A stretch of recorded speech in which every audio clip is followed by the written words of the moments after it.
welcome to Salsido Paranormal.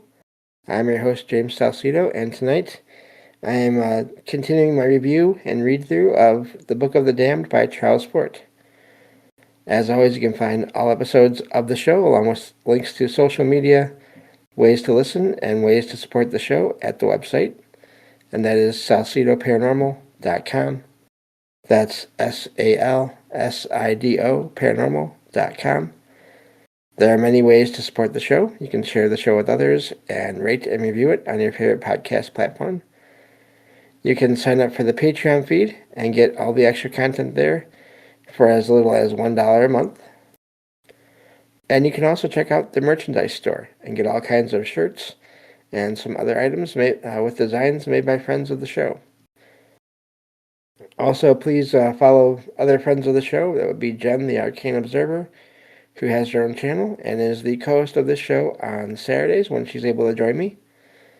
And Ricky of the Anything Is Possible podcast and his own show, which I join him on his episodes on Sundays, talking all things paranormal.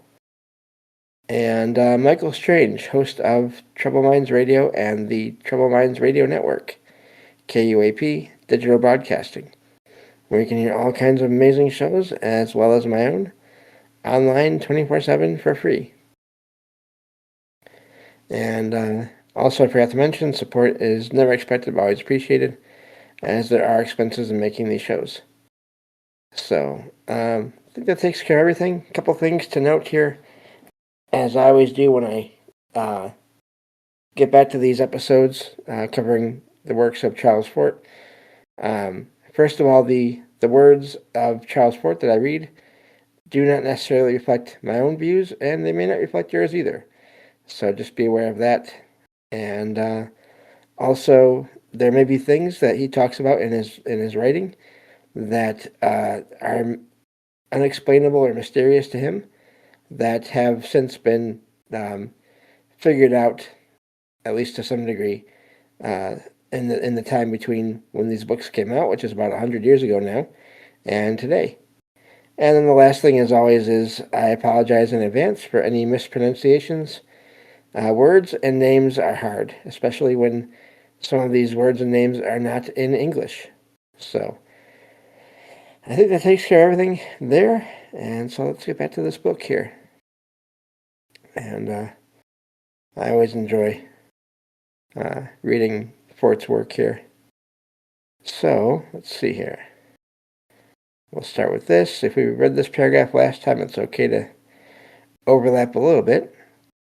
And getting back to the book here, it says, our own acceptance upon dirigible worlds, which is assuredly enough, more nearly real than attempted concepts of large planets relatively near this Earth, moving in orbits, but visible only occasionally, which more nearly approximates to reasonableness than does wholesale slaughter of Swift and Watson and Fritsch and Stark and Decuppus. But our own acceptance is so painful to so many minds that in another of the charitable moments that we have now and then, for the sake of contrast, we offer relief. The things seen high in the sky by Swift and Watson, well, only 2 months before, the horse and the barn. We go on with more observations by astronomers, recognizing that it is the very thing that has given them life, sustained them, held them together, that has crushed all but the quasi-gleam of independent life out of them. Were they not systematized, they could not be at all, except sporadically and without sustenance. They are systematized. They must not vary from the conditions of the system. They must not break away for themselves. And thou shalt not break continuity. Thou shalt try. It's going on a little bit of biblical stuff there, as far as the way he's talking anyway. We go on with these disregarded data, some of which, many of which, are of the highest degree of acceptability. It is the system that pulls back its variations, as this earth is pulling back the Matterhorn. It is the system that nourishes and rewards, and also freezes out life with the chill of disregard. We do note that before excommunication is pronounced, Orthodox journals do liberally enough record unassimilable observations. All things merge away into everything else. That is continuity. So the system merges away and evades us when we try to focus against it. We have complained a great deal.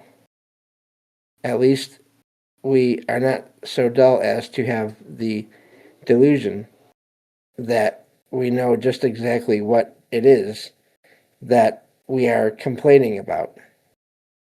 We speak seemingly definitely enough of the system, but we're building upon observations by members of that very system. Or what we are doing, gathering up the loose heresies of the Orthodox. Of course, the system fringes and ravels, so different use of that word, ravels away, having no real outline. A Swift, and that's the name of a astronomer, will antagonize the system, and a Lockyer will call him back. But then a Lockyer will vary with a meteoritic hypothesis,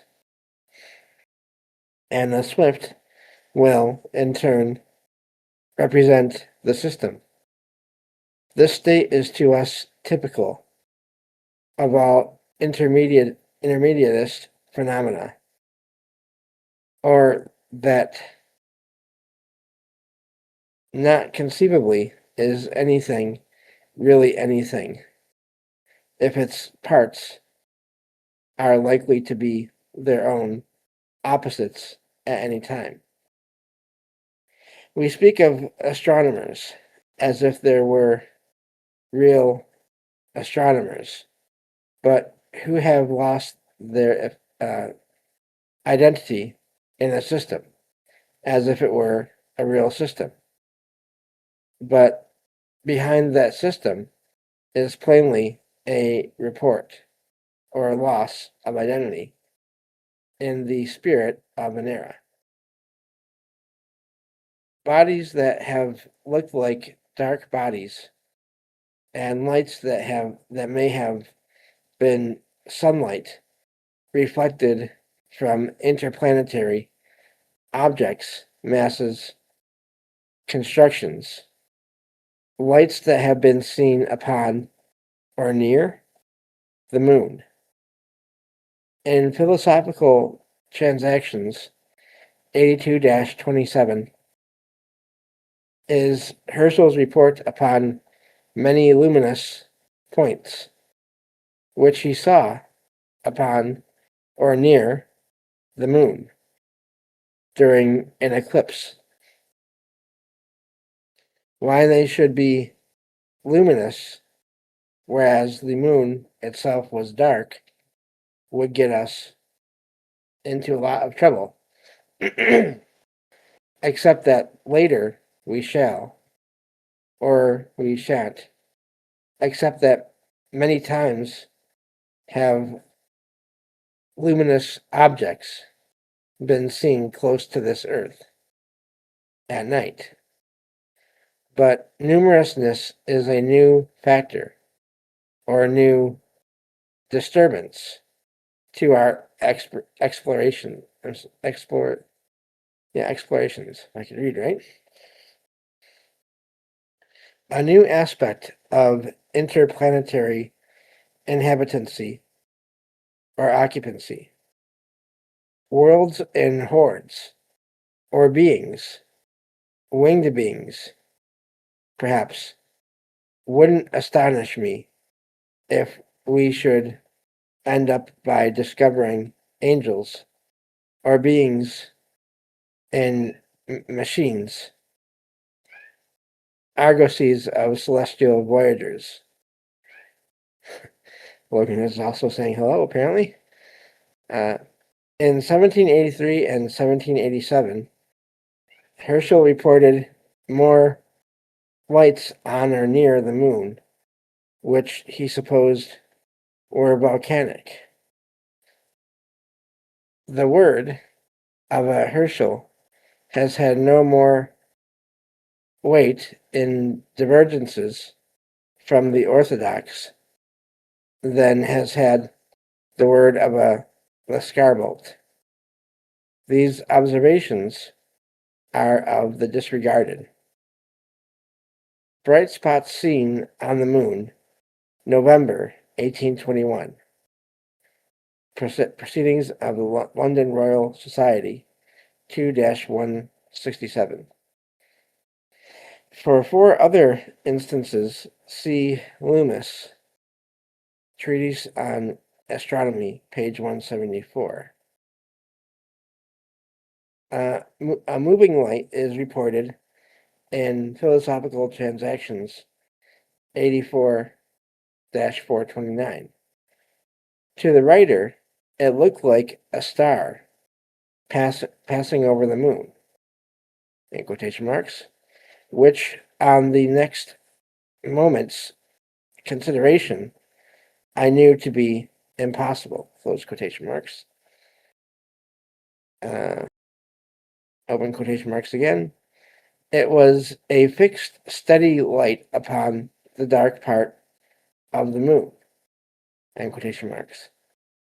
I suppose fixed applies to luster. In the report of the British Association, 1847-18, there is an observation by Rankin upon luminous points seen on the shaded part of the moon during an eclipse. They seemed to this observer like reflections of stars. That's not very reasonable, however. However, we have in the Annual Register, 1821-687, a light not referable to a star because it moved with the moon was seen 3 nights in succession, reported by Captain Cater, Katr. See Quarterly Journal of Royal Institute, 12-133. Philosophical Transactions, 112-237. Report from the Cape Town Observatory. A whitish spot on the dark part of the moon's limb. 3 smaller lights were seen. The call of positiveness in its aspects of singleness or homogeneity or oneness or completeness, and data now coming, I feel it myself. Leverrier studies more than 20 observations. The inclination is irresistible to think that they all relate to one phenomenon. It is an expression of cosmic inclination. Most of the observations are so irreconcilable with any acceptance other than of orbits or orbitless dirigible worlds that he shuts his eyes to more than 2/3 of them. He picks out 6 that can give him the illusion of completeness or of all relating to one planet. Or let it be that we have data of many dark bodies. Still do we incline almost irresistibly to think of one of them as the dark body in chief. Dark bodies floating or navigating in interplanetary space.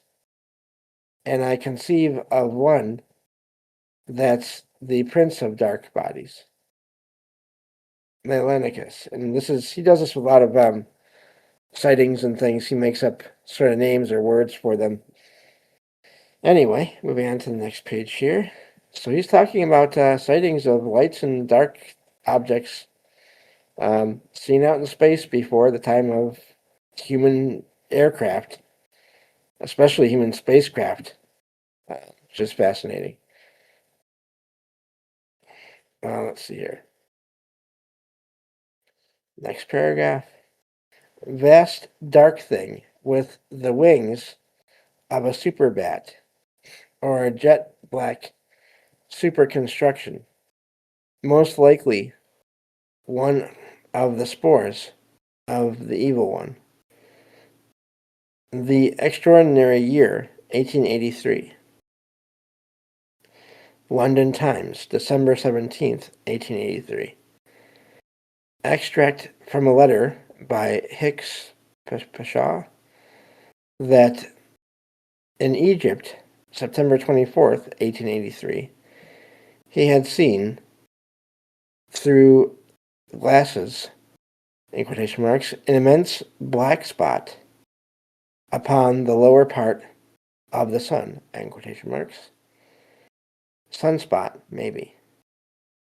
One night, an astronomer was looking up at the sky when something obscured a star. For 3.5 seconds, a meteor had been seen nearby, but its train had been only momentarily visible. Dr. Wolf was the astronomer.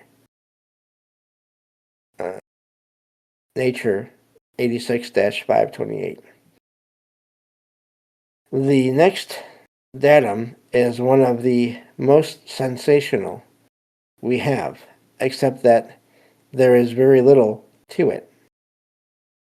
A dark object that was seen by Professor Hayes for 11 degrees of arc, moving slowly across the lost my spot. The Milky Way. Greg's catalog. I'm not sure what receipts or repository. I'm not sure what that REPT is, but British Association, 1867-426. One of our quasi reasons for accepting that orbitless worlds are dirigible is the almost complete absence of data of collisions.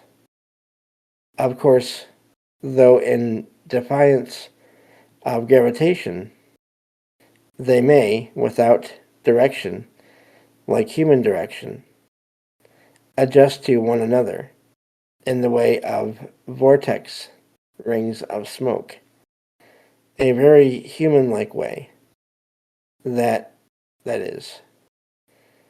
But in knowledge, February 1894, are two photographs of Brooks' comet that are shown as evidence of its seeming collision with a dark object.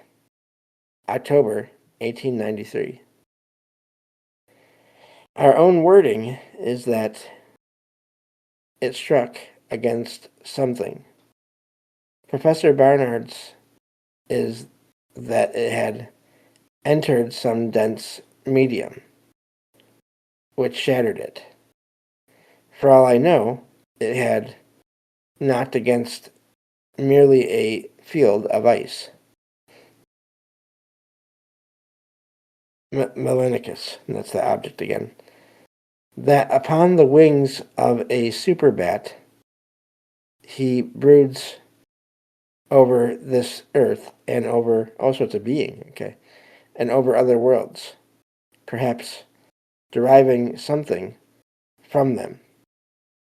Hovers on wings or wing-like appendages or planes that are hundreds of miles from tip to tip. And I don't mean, obviously, Fort is not talking about airplanes. It's talking about just flat surfaces. A super evil thing that is exploiting us. By evil, I mean that which makes us useful. Let's see how, okay. He obscures a star. He shoves a comet. I think he's a vast, black, brooding vampire. So here, it's almost aliens in a way, possibly. Anyway, Science, July 31st, 1896. Let's see, this is a long paragraph coming up here, and I don't think we have time for that in this episode. I'm going to stop there. But this has been really fascinating, all these objects seen out in space. And yeah, I'm not sure what Logan was interested in all the objects out in space. I mean, she's an alien, so I guess that makes sense. But yeah, that's been fascinating, all the lights. And this is, again, I can't say this enough in my mind. I'm sorry if people get tired of this, but this is before any major discussion of aliens or UFOs in the way we think of them now. All these things that Fort is discussing in this book, lights and shadows out in space. This is before humans, as far as we know, had any kind of spacecraft. And so it does make me wonder, I mean, even if just one of those things that was seen couldn't be explained away, that's still one thing. And so I was looking earlier tonight, we are about 1/5 of the way through the entire collection of Fort's works here. So we are making slow progress. It's happening. It's just taking a while.